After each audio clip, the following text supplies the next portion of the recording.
mendengarkan kisahnya.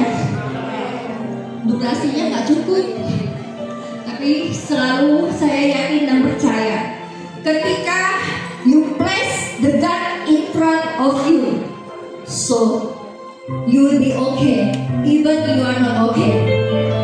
Bahasa daerahnya. Jadi ketika kita tempatkan Tuhan di depan kita, selalu dahulukan Tuhan, kita bakal baik-baik saja meski dalam kondisi yang tidak baik. Amin.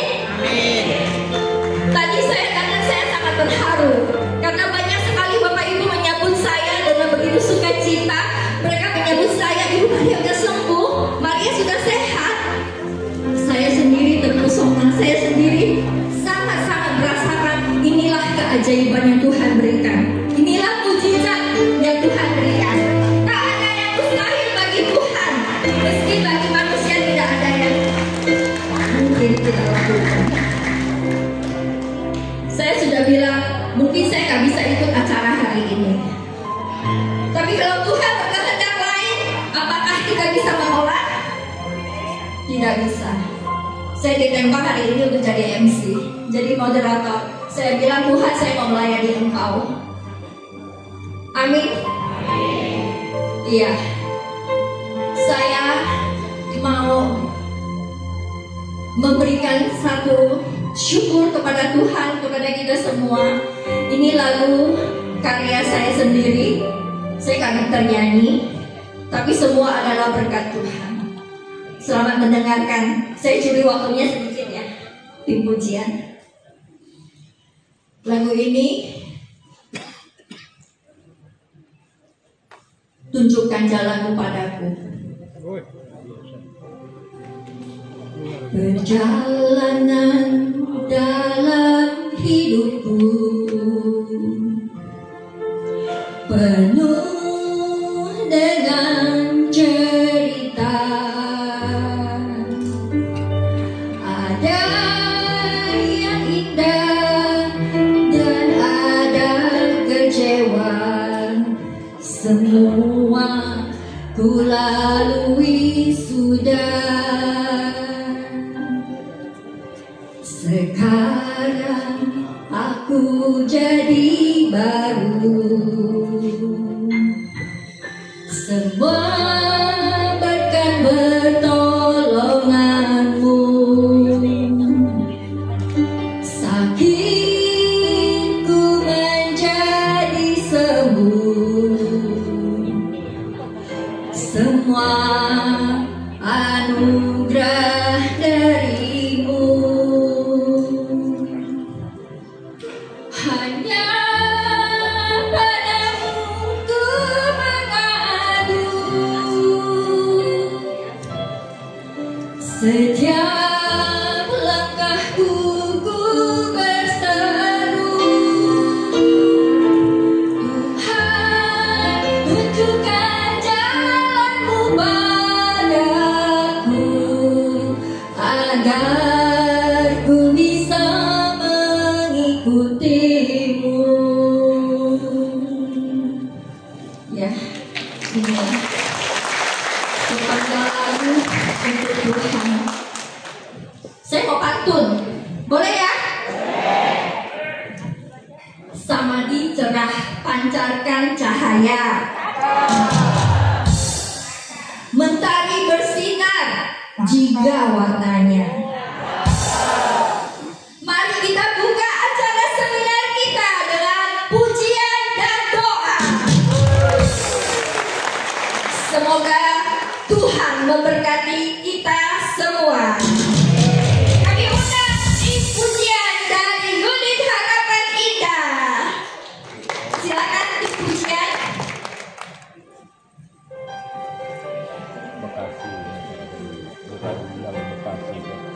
Ini hari ini kita bersyukur dan kebesarannya, betul? Iya. Puji Tuhan, semua sehat, semua diberkati, dan semua yang datang ke sini tentu ini mendapatkan berkat-berkat baru. Amin.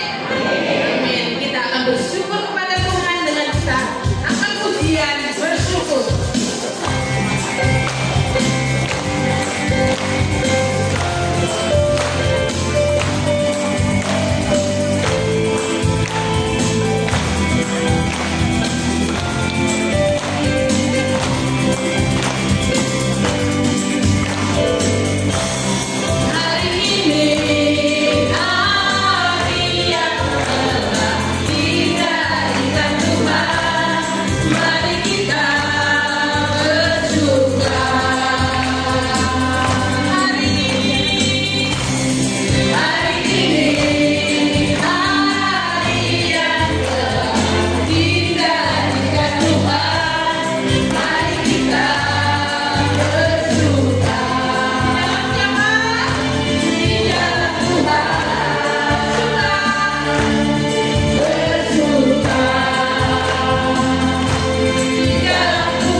kita semua pasti diberkati. Dan kita semua yang datang di sini tentu dengan gerakan Roh Kudus. Kita mau nyanyikan lagu Datang ke Hadirat Tuhan. Oh ya, oke. Karena kita sudah datang, lagunya dilewatkan saja. Kita semua ini adalah bermacam-macam, benar? Dari berbagai macam suku yang ada di sini, kita akan menyanyikan lagu bermacam-macam.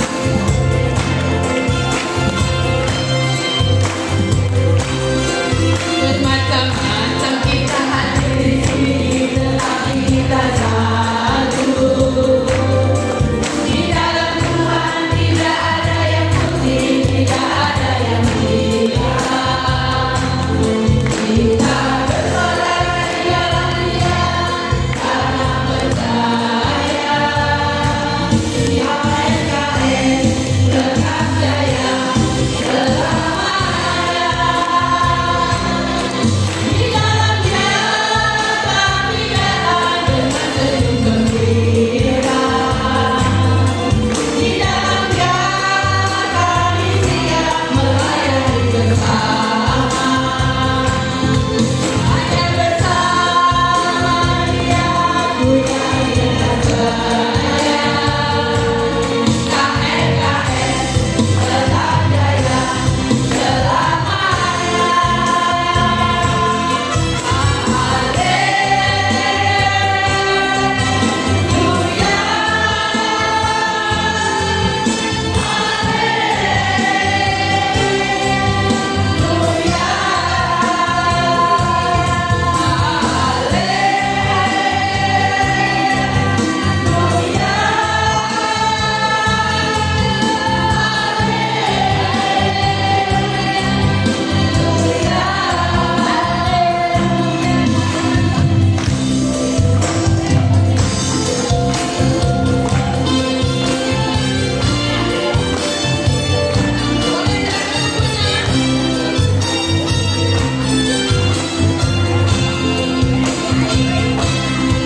Bermacam-macam kita hadir di sini, tetapi kita satu.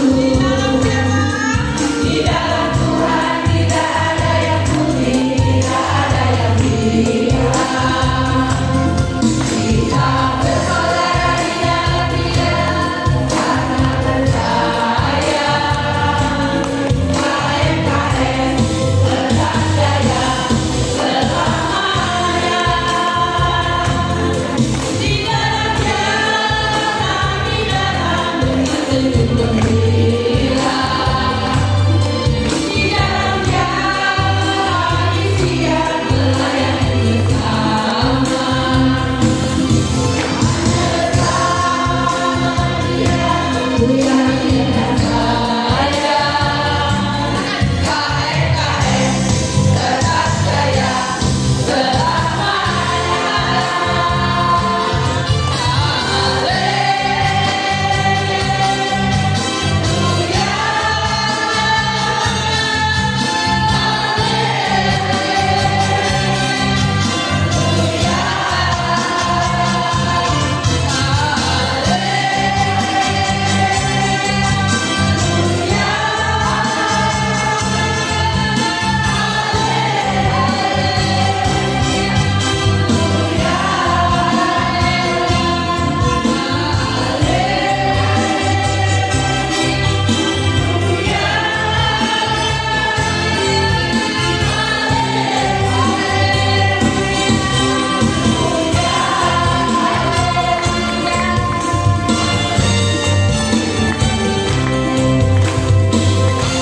Ya, Tuhan sungguh luar biasa. Tuhan sangat besar. Kita akan menyanyikan lagu Kau 1, 2, 3. Tidak ada yang lain selain Tuhan.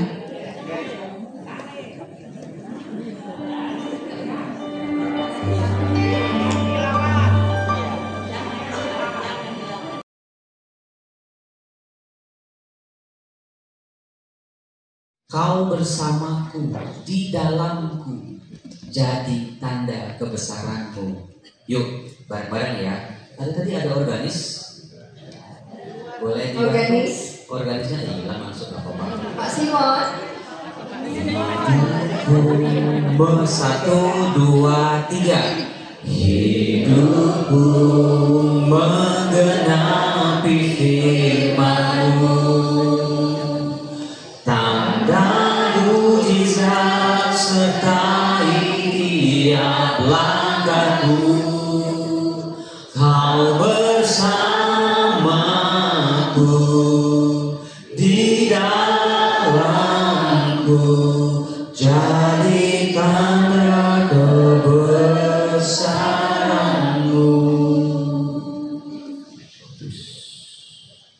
Kudus, kudus,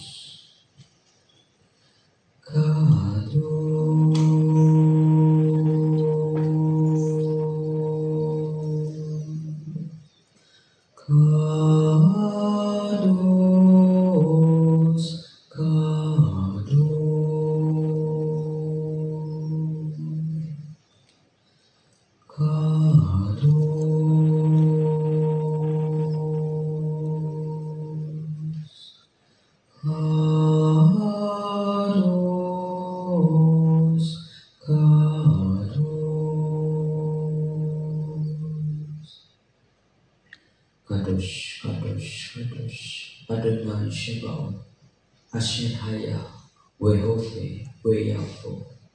Kudus, kudus, kudus. Kuduslah Tuhan Allah segala kuasa, yang ada dahulu, sekarang, dan untuk selama-lamanya. Amin. Ya, Ibu Bapak, saudara-saudara yang terkasih, senang rasanya saya diundang lagi ke tempat ini dalam komunitas meditasi. Dulu Romo Franz Doy yang memulai. Kayaknya bukan pertama kali Anda mengundang saya ke tempat ini, bukan? Terakhir kapan ya Bu?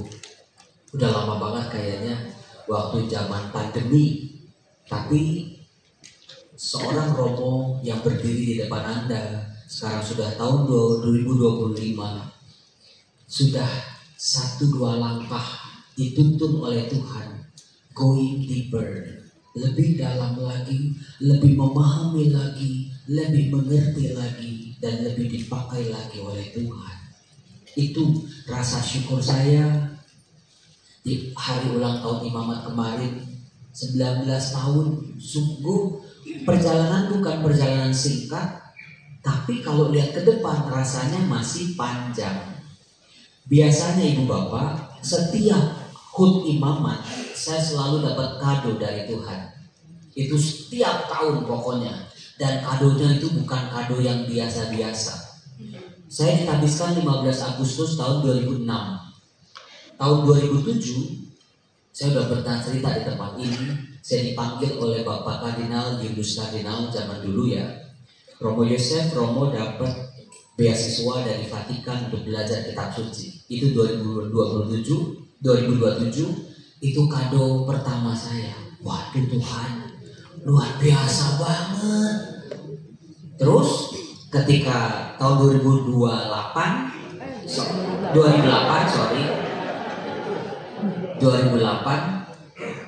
kan 1 tahun saya mempersiapkan untuk studi. 2008, 15 Agustus 2008 itu tiba-tiba seorang anak tukang kue yang tinggalnya di pinggir Kali Ciliwung itu bisa berdiri di pilar-pilarnya Basilika Santo Petrus di Roma, Vatikan. Waduh Tuhan, ini kok kadonya kok luar biasa banget. 2009 karena ini saya mau mengatakan udah lama aja gitu loh. 2009 tiba-tiba saya dapat beasiswa lagi waktu itu ke Tanah Suci untuk belajar kitab suci di Tanah Suci. Lama-lama kan saya langsung tahu polanya Tuhan. Tuhan, kok tiap saya mau tabisan imamat, ulang tahun imamat, kok selalu Engkau memberikan kejutan-kejutan yang luar biasa yang gak pernah saya pikirkan, gak pernah saya bayangkan. 2010 saya dapat beasiswa ke Jerman waktu itu. 2011 bisa salaman sama Bapak Paus. 2012 saya bisa kunjungin cici saya di Amerika setelah sekian tahun gak pernah ketemu. 2013 lulus dari Roma 2014 terus kayaknya selalu ada kejutan-kejutan. Sampai RTS Bible Learning itu tuh kejutan di usia saya, tabisan saya itu ke-15 waktu itu Bible Learning. Tuhan kok pakai saya terus menjadi istimewa. Lama-lama kan saya jadi ngarep dong, ya enggak? Ini kan tahun pertama 2, 3, 4 terus sampai 18 tahun kok Tuhan selalu kasih kado. Di tahun 2019 salahkah saya kalau saya berharap sama Tuhan? Tuhan, Samsung baru keluarin Tuhan, Samsung Flip yang keren banget warna biru, kali-kali aja itu Tuhan kadonya. Tapi buat Tuhan, no Yosef, kadonya itu bukan itu. 2025 ini benar kali ini, 2025 Tuhan kasih kado buat saya terlalu cepat. Saya baru pulang dari ziarah Napaktilas Santo Paulus ke Yunani dan juga ke Roma. Bayangin ibu bapak, tahun 2008 seorang anak tak berdaya belajar bahasa Yunani, Ibrani, Arab, Aram, Jerman dalam bahasa Itali. Kelenger saya dulu. Saya waktu itu dikasih tahu sama seorang suster di Vatikan, Romojo, nanti Romojo kalau ke Basilika Santo Petrus, Romo harus masuk ke ruangan namanya Santissima. Saya udah pernah cerita itu sering banget. Santissima itu ruangan adorasi di dalam Basilika Santo Petrus. Romo harus berdoa di situ. Karena suster yang nyuruh kan. 2008 saya juga lagi termehek-mehek dengan studi saya. Ya udah saya masuk, saya berlutut gitu ya, doa sama Tuhan. Karena di situ tuh kan ruangan Maha Kudus emas semua, nggak boleh ngomong, nggak boleh foto, nggak boleh lama-lama. 5 menit kita harus gantian sama yang lain. Ya udah saya pulang, tiba-tiba kok doa saya dikabulin ya. Waduh, menarik juga nih. Dikabulinnya waktu itu papa saya bisa bangun lagi dari koma selama 40 hari di ICU. Wah, sakti nih ruangan nih. Ya udah, karena memang lagi mumpung di situ, saya jadi denger tuh bolak-balik yang doa, pulang bentar kok dikabulin, doa lagi kok dikabulin. Entah sudah 11-belasan doa saya dikabulin waktu itu. Sampai ada umat dari Matraman datang ke Roma, suami istri. Udah lama mereka gak punya anak. Mereka minta saya temenin, ya udah saya temenin. Saya bilang, kalian berdua nanti doa di ruangan ini ya. Saya bawa kalian doa sungguh-sungguh minta keturunan. Suaminya Kristen, cuma hehehe doang. Istrinya Katolik, terus berdoa. Istrinya doa sungguh-sungguh, suaminya ya namanya Kristen kan. Mereka nggak begitu familiar dengan adorasi. Pulang dari situ, nggak sampai sebulan kayaknya. Romo, saya masa hamil Romo. Waduh, ini ruangan sakti banget berarti. Kemudian ada seorang pengusaha temannya Romo Fikjen datang ke Roma, saya minta temenin.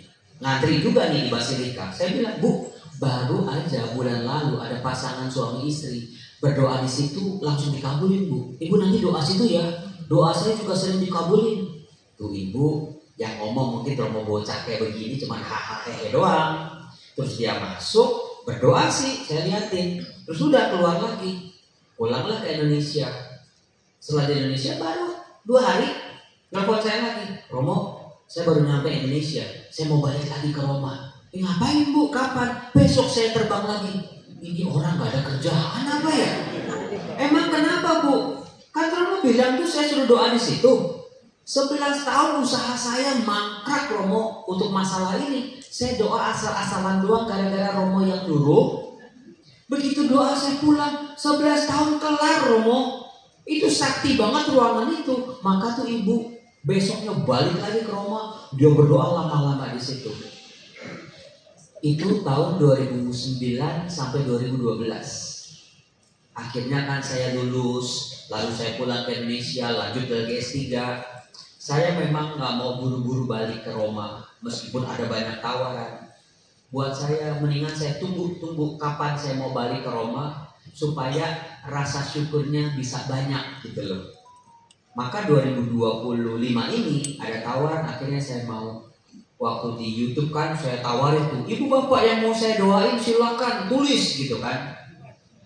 Saya udah bawa ribuan doa-doa umat. Masuklah Basilika. Kan di sana kan doa cuma 5 menit. Yang harus saya doain ini ribuan nih, gimana nih? Tuhan baca sendiri deh gitu. Gimana ini? Akhirnya kami kan baris tuh. Kalau buat Anda yang belum pernah ke sana, saya doain supaya suatu saat ke sana. Yang sudah ke sana, banyak tur-tur ke sana nggak tahu ruangan itu. Karena ruangannya tertutup, nggak 24 jam dibuka. Nggak boleh foto, makanya nggak ada foto kalau Anda cari di internet. Nggak ada fotonya. Ditutup pakai tirai betul-betul. Hanya orang yang tahu-tahu aja.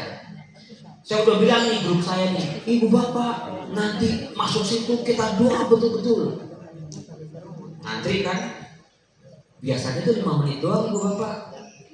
Pas yang jaga, kita kan ngobrol sambil ngantri, kita ngobrol-ngobrol. Yang jaga Indonesia, iya. Saya dari Medan, Frater katanya. Waduh. Saya bilang saya Romo Yosef, boleh nggak kelompok kami doa lama di situ? Silakan Romo, silakan Romo. Itu udah Tuhan buka tuh. Begitu masuk, memang sih yang namanya meditasi, yang namanya keheningan, yang namanya apa ya? Kita tuh butuh relasi sama Tuhan tuh. Waktu dan tempat itu sangat menentukan kok. Nah, begitu masuk, saya udah bawa semua doa-doa umat. Saya juga mau berdoa buat banyak hal. Begitu saya berlutut, lihat sakramen Maha Kudus, gak bisa ngomong apa-apa lagi.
Utuslah rohmu ya Tuhan dan jadi baru seluruh muka bumi.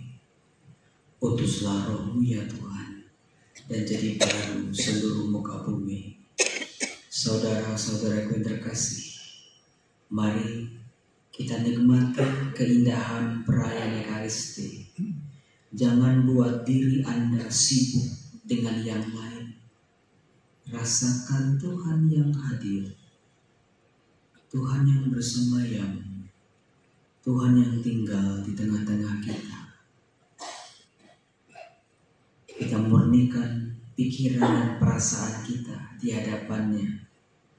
Saya mengaku kepada Allah yang Maha Kuasa dan kepada saudara sekalian bahwa saya telah berdosa dengan pikiran dan perkataan, dengan perbuatan dan kelalaian. Saya berdosa, saya sungguh berdosa.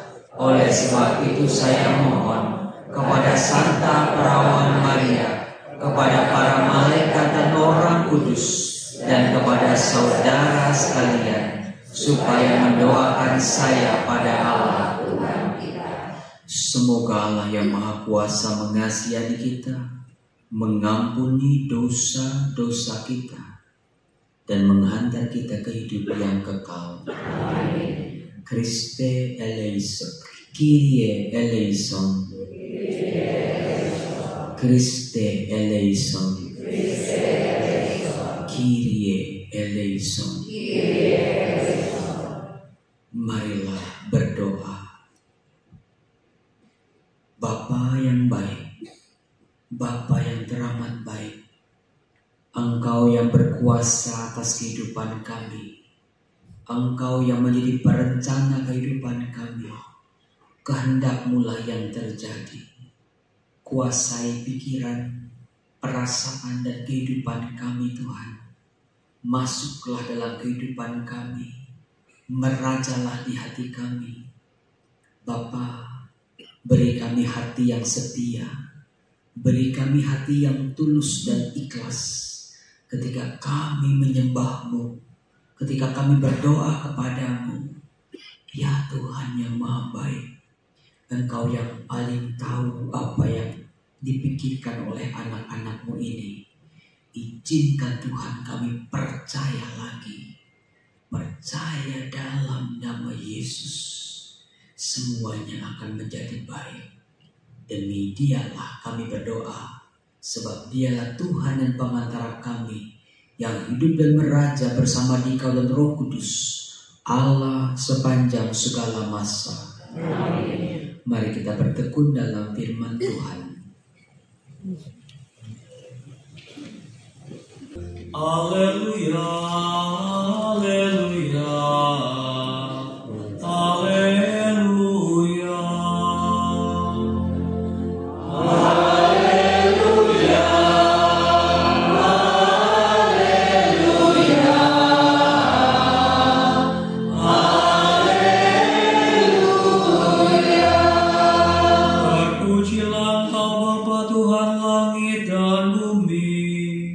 Sebab misteri kerajaan Kau nyatakan kepada kaum sederhana. Haleluya, haleluya, haleluya. Tuhan sertamu.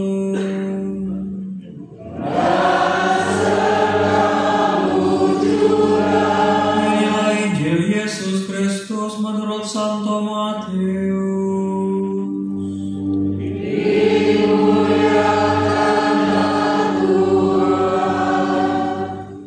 Sekali peristiwa orang membawa anak-anak kecil kepada Yesus supaya ia meletakkan tangannya atas mereka dan mendoakan mereka. Tetapi murid-murid Yesus memarahi orang-orang itu. Yesus berkata, "Biarkanlah anak-anak itu, janganlah menghalang-halangi mereka kepadaku. Sebab orang-orang seperti mereka lah yang empunya kerajaan surga." Lalu Yesus meletakkan tangannya atas mereka dan kemudian ia berangkat dari situ. Demikianlah sabda Tuhan.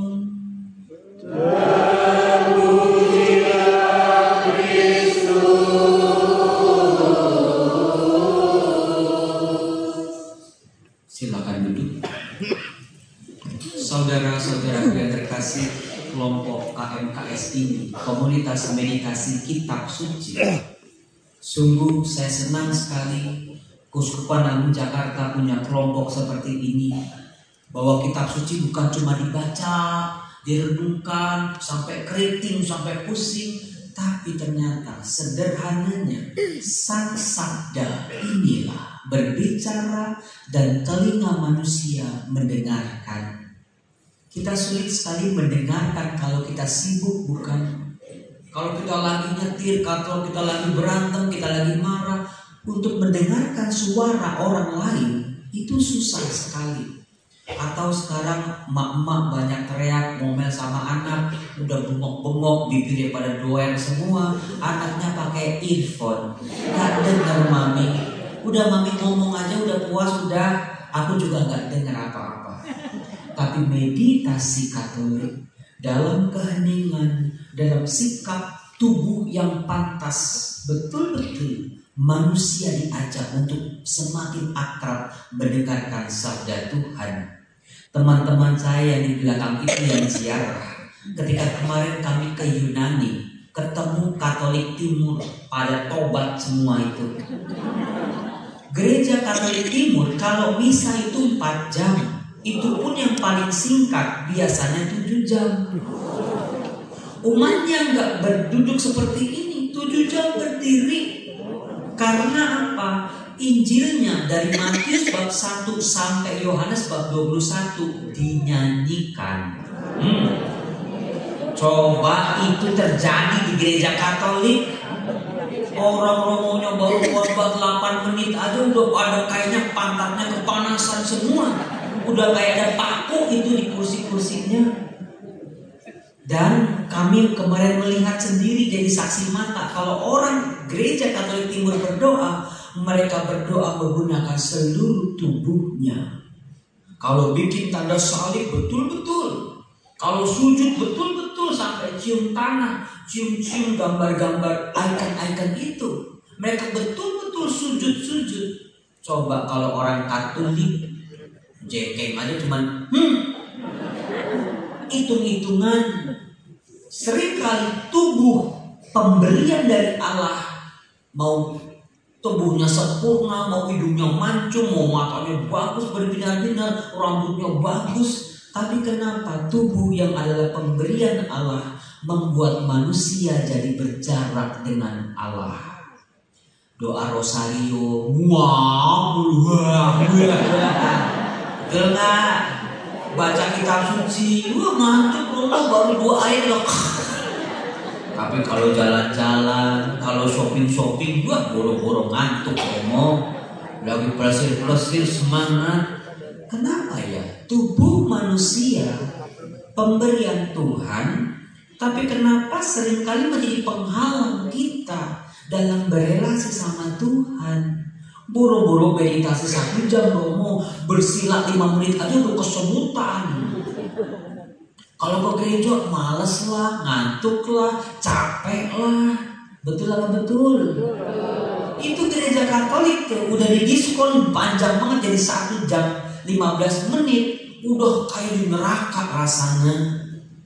Silakan lihat orang-orang saudara-saudara kita di gereja timur 7 jam bisa berdiri, semua dinyanyikan.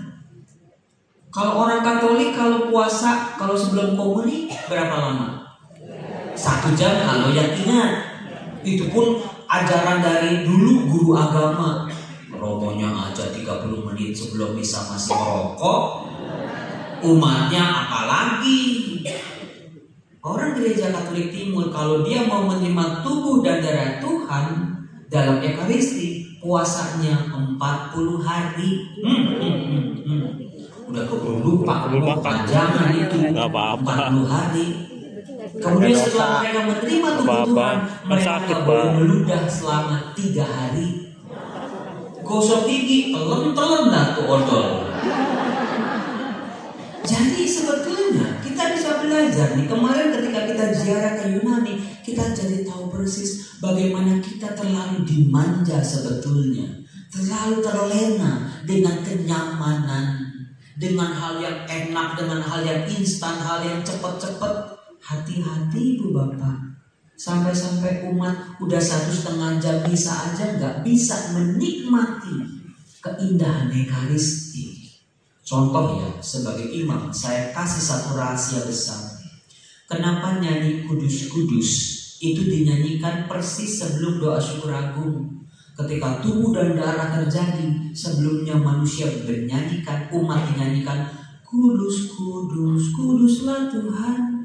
Nyanyian kudus yang tadi saya praktekkan, kados, kados, kados, itu adalah suara nyanyian para malaikat yang didengar oleh Yakub ketika dia melihat tangga surga, yang disaksikan oleh Daniel ketika dia lihat langit terbuka, yang disaksikan oleh Nabi Yeskiel ketika dipanggil oleh Tuhan, dia melihat Tuhan bertakhta di surga sana, yang didengar oleh kitab Wahyu.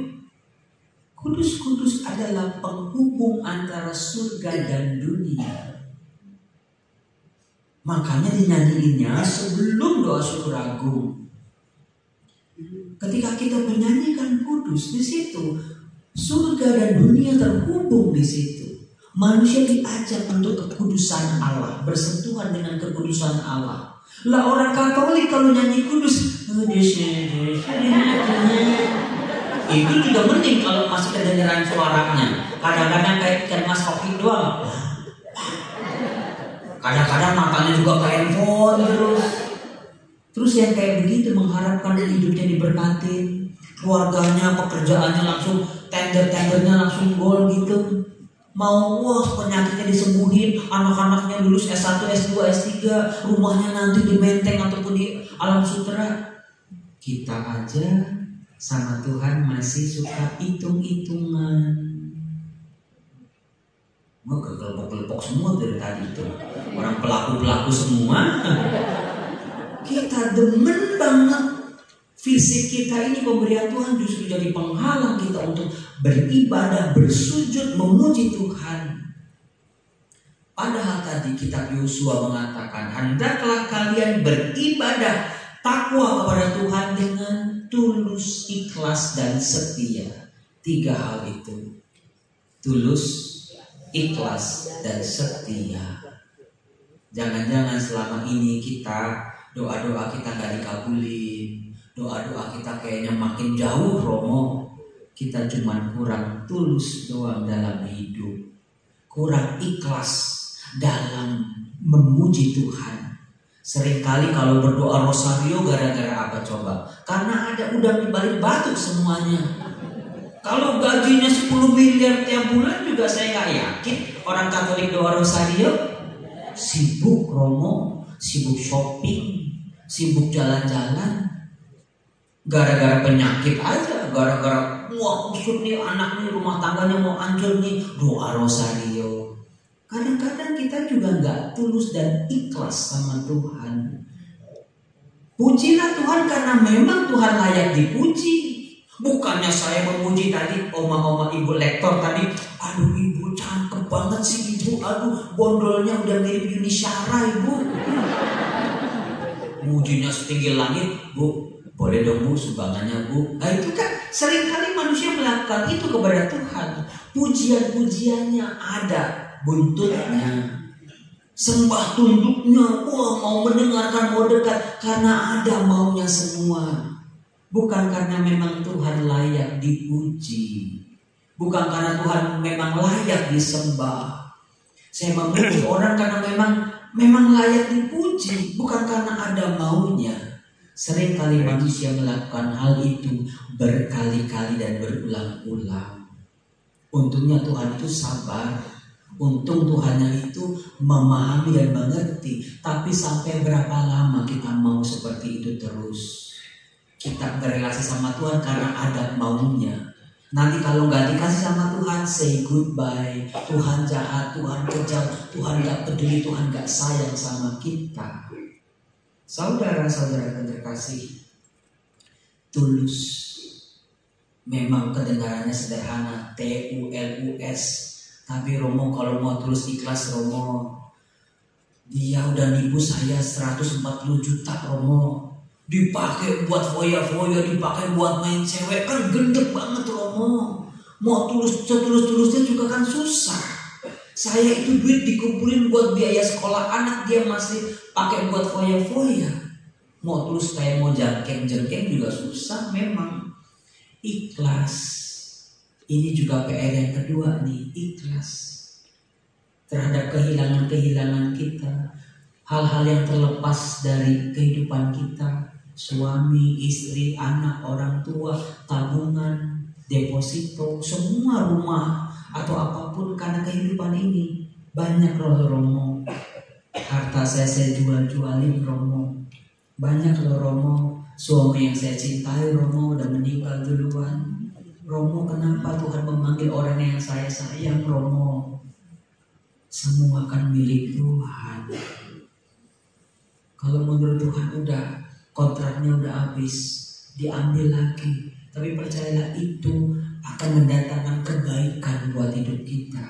Cuman memang susah sih Romo, mau tulus, mau ikhlas. Karena kita ini manusia, banyakkan hitungannya. Kalkulatornya itu udah sampai berapa digit itu kalau ngitung ya. Aku nih melayani nih, lihat akan apa yang aku dapat nih. Betul? Aku udah 3 kali nih devosi, 3 kali salam Maria nih, kok belum juga aku dapat apa-apa. Hitung-hitungannya pinter banget, padahal waktu sekolah matematikanya juga 6 kali. Tapi kenapa Anda semua sekarang jadi jago matematika? Hitung-hitungannya sama Tuhan. Sementara Tuhan sendiri, kata kitab Yosua tadi, Tuhan sudah memberikan semuanya tanpa hitung-hitungan. Semua yang kamu miliki, kamu peroleh tanpa kamu bersusah payah. Karena hidup pada dasarnya adalah sebuah anugerah, sebuah pemberian yang cuma-cuma dari Tuhan. Saudara-saudara terkasih, tulusnya Tuhan adalah ketika kita lihat dalam bacaan Injil, anak-anak. Anda yakin gak sih anak-anak Anda udah gede nanti bakal balas budi? Berapa persen Anda yakin anak Anda akan care sama mamanya? Ya anak sekarang Romo 20% aja udah bagus banget Romo. Sekarang aja, Mami I love you, Mami you are the most beautiful mom in the world. Ya karena duit Anda ngalir terus ke tabungannya dia. Mereka ngerengek apa Anda langsung kasih, gimana enggak the best mom in the world. Minta iPhone kasih, minta kuliah di sini dikasih, semuanya dikasih.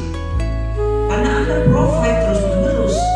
Tapi apakah Anda yakin anak-anak Anda ini akan bisa balas budi nanti ketika Anda sakit udah gak ngasih lagi, ketika Anda udah pensiun, ketika Anda udah tua renta, dimasukin ke panti jompo aja udah bagus itu.